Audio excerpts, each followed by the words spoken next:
I don't come from comfortable beginnings. I come from the dirt.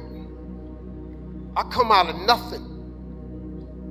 You looking at me today with all that I've accomplished because of faith. Because I can't talk to you about success without telling you about faith. You think for 1 minute you're going to make it without God, you tripping. Now you can try it. My father was a coal miner. My father made $5 a day with 5 kids. I'm the youngest of 5. I come from nothing. I had a severe stuttering problem throughout school. I flunked out of school. I'm on my 3rd marriage. I lost everything I ever owned twice. I've been homeless and lived in a car for 3 years. We talking about next level? I'm finna show you how to get there. See, the cool thing about me is I ain't got nothing to sell you. I ain't got nothing for you. I'm just gonna tell you how you can get to the next level. Listen, man, anybody can be successful, but you gotta understand something. It's hard. You can take all the courses you want. It's hard. You can go down there to the church and hold your hands in a prayer circle. When you get through praying, it's gonna be hard. You go to school, you can get all the degrees you want. When you get them degrees and you hang them on the wall, if you want to be successful, it's going to be hard. It's hard being successful. That's the first thing you need to understand. Understand that it's hard, man.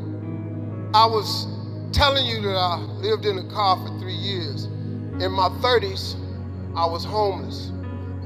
See, some of you in this spot, where you keep asking God, what do I do next? What's my next move? You know the hardest thing about your life? Trying to figure it out. Ain't that hard? But do you know that you ain't supposed to do that? Do you know that God already designed you for a purpose in life? And if you would just simply ask God what it was, he could guide you to it, and the search for what I'm supposed to do would be over. But oh no, we so busy figuring it out. I got news for you. How to do something, the how-to is none of your business. You got to identify your God-given gift. If you don't identify your gift, you're going to waste your time. I'm going to make a statement. I don't know how it's going to fly in this room, but here I go. Education is not the most important thing in your life. Do you know how many people I know with the education that ain't working? You know how many people I know with degrees ain't got no job? Do you know how many people I know with multiple degrees ain't making no money? The single most important thing in your life is your dream. It's what you dream about. If you got no dream, if you got no vision, you're sunk, you're done. I'm sorry. I'm just giving you the basics of how to be successful. This is how I got here. I'm going to give you 2 scriptures that changed my life. I just found it. You know the biggest scripture that changed my life is the smallest scripture. It's in James 4:2. You have not because you ask not. You have not because you ask not. It's that simple. Most people don't have the life of their dreams because you ain't never asked God, could you have it? You've been trying to do it yourself. You've been trying to figure it out for yourself, how that's been working out for you. Ain't no scripture nowhere tell you to figure it out. What you trying to figure your life out for? It ain't yours. You ain't make it. You ain't the creator. You ain't got nothing to do with tomorrow. You can't change the past. So what you tripping with your life for? You have not because you ask not. Y'all ain't never asked God, could you be rich? Most people ain't rich today because you ain't never asked God, could you be rich? I asked God every day when I was homeless. At the lowest point of my life, I asked God every day, could I be rich? You know why? Because I had it up to here with being poor. I lived in a car, dog. I ain't had no backyard. I ain't had no TV. I ain't had no phone. I ain't got no bathroom. I ain't got no sink. I asked God every day, could I be rich? So I cut a deal with him. I told God, if you let me make it, when I get there, every chance I get, I'm going to tell everybody it was you. Here I am. And it was him. It was him. Now you got another route you want to take, go ahead. See, the thing about having faith is you don't need nobody's permission. You don't have to take out a loan. You don't have to get accepted into the course. You can start your faith today. You ain't got to clear it with nobody. There's plenty of openings. He's available. I got rich, and I'm not bragging, but I'm just telling you, I got rich because I asked. I was at the doctor's office the other day. On the medical form, they say, are you allergic to anything? And I didn't check no block. But the nurse always go over everything to make sure. She said, Mr. Harvey, are you allergic to anything? I said, yes. She said, it's not checked in the block. I said, because y'all probably ain't got that in here. She said, sir, we have every medication known to man in here. She said, what medication are you allergic to? I said, I thought you just asked me why I'm allergic to something. I'm not allergic to medicine. She said, what you allergic to? I said, poverty. You know how I found out I was allergic to poverty?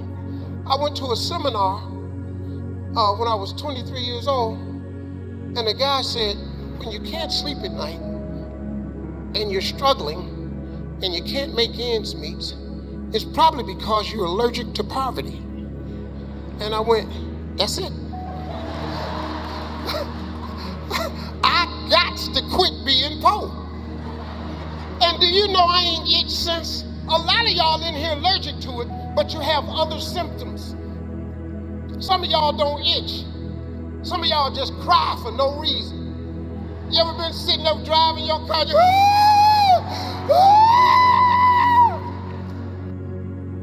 if you would only ask, well, Steve, what do I ask for? Everything. You want a relationship with God where God is not only your king, he's your companion, he's your guide, he's your friend. You know how you can tell your friend anything? That's the relationship he's looking for. You ain't got to go to church to get that. You have that at your house. You got to have that, man. Listen to me. When you ask God for something, it's a very simple thing. You know how I acquired a lot of stuff was because of a second scripture I'm going to tell you about. See, you have not because you ask not. You got to start asking God for big stuff. Stop wasting God's time with all this little stuff. Lord, help me make my rent. Don't he always? You keep coming up with the rent. Has it ever occurred to you that maybe you should ask God for a mortgage? I mean, look, man, if God gonna give you the money for rent and he rewards you according to your faith, if you quit asking for rent and ask for mortgage, you don't think God got mortgage money? But you know why you don't ask God for the mortgage? Because you keep getting in the way. It says you have not because you ask not. But you say, well, I don't have a job that dictates I would afford a mortgage. I don't make enough money. I got bad credit. You think God don't know that? He said ask. You have not because you ask not. So you rule yourself out of the mortgage simply because you won't ask. Just go ahead and ask God for the house. You think God don't know you need a better job? You block your own blessing because you get in the way of the answer. God don't need you in the way, man. I'm telling you real. Just ask God for big stuff. Ain't this the same God that made heaven and earth in 6 days? God do big stuff. Ask God for something big. Now, here's the second. The next thing you need to do, Oprah been on TV for 30 years telling people about vision boards. If you don't have a vision board, if you don't have your dreams written down, that's the other reason you don't have it. I just gave you the two main reasons why people don't have the life of their dreams. Number one, you don't ask God for it. And number two, you won't write it down. It has to be written. This is not a theory of mine. It's a principle of success. Anybody can be successful You just have to know the principles of success. See, I know the principles of success. I could stop and go start selling tomatoes, and I could go make a lot of money selling tomatoes. You know why? Because I know the principles of success. The second principle you need to know is you have to write it down. But that's the scripture. That's Habakkuk 2:2. Write the vision and make it plain, so that he who reads it will run to it. And even though it tarry, wait for it, for surely it will come at an appointed time. I don't know but 4-5, but I know 4-5 good ones though. Everything I've ever dreamed and asked God for, I done wrote it down. Everything I ever had come from a piece of paper. And everything extra I got come from his grace. I got stuff, he gave me stuff more than on the paper. But see, you ain't got no time for that though. So here's the exercise I want all of you to do. I'm just telling you how to be successful. This is how I did it. You know, I did a commercial for Strayer University. I'm about to sign the deal, big deal. And the lady comes in the room, black lady, she's the head of marketing. She said, Mr. Harvey, before we sign this deal, I understand that you didn't complete your degree. I said, no, I flunked out of school. She said, well, I think it would be most effective if you would go back to school as a part of this deal. We'll pay you the money we said, but we'd like for you to complete your education. It would send such a riveting message to everybody. I said, what is I'm going to school for? She said, to complete your education and send a message to people about being successful. Ma'am, I can't go back to school. She said, why? I said, because I'm too old. She said, you're never too old to get an education. I said, but let me ask you this way. Why would I go back to school? She said, to further your education. I said, why are these people getting education? To have a better life. What course do you offer that's gonna give me a better life than the one I got right now? Because right now, I'm making a lot of money with these jokes, lady. And let me tell you something else. Can I tell you something else? You do not have to change who you are to be successful. You have to change some things about you, but you don't have to change who you are. I am an imperfect soldier for Christ. That's what I am. I'm gonna tell y'all something really wonderful, man. Albert Einstein has a quote that changed my life, because it's something that we all have and you may have never understood it. Albert Einstein said, imagination is everything. It's the preview to life's coming attractions. I want you to listen to me now, because this is going to be my last thing. But this is so good, man. If you can get this right here, this can change it for you. Imagination is everything. It's the preview to life's coming attraction. That means everything you see in this world came from somebody's imagination. See, you've been thinking all this time that your imagination was just some hocus pocus. It ain't. It ain't. I'm finna teach you something now. I started listening to some big boys that were spiritual, that had got money, because I knew I was gonna have to be both, because I didn't want to be no hustler with money or nothing like that. I wanted to be a legit businessman, but I wanted to have money. There's nothing wrong with having money. I don't know who you've been talking to that's been telling you all these sayings about money. Money is the root of all evil. Money can't buy you happiness. Well, okay, money can't buy you happiness, but I tell you what though, it'll park you right in front of Happy's house. You can at least see if he home. This thing about your imagination is actually real. Albert Einstein took the second half of my mother's favorite scripture. My mother's favorite scripture is, and you've all heard it, faith is the substance of things hoped for and the evidence of things not seen. Oh, I'm in front of the right crowd now. You know what that means? It just means really that the pure essence of faith, it ain't nothing but hope. All that hoping after you become an adult, it shouldn't be hope no more. This ought to start turning into some faith. You got to go, man, I done hoped hard enough and God gave it to me. What's the matter with calling it faith? Quit hoping, man. Turn it into faith. Faith is the belief in things that you cannot see.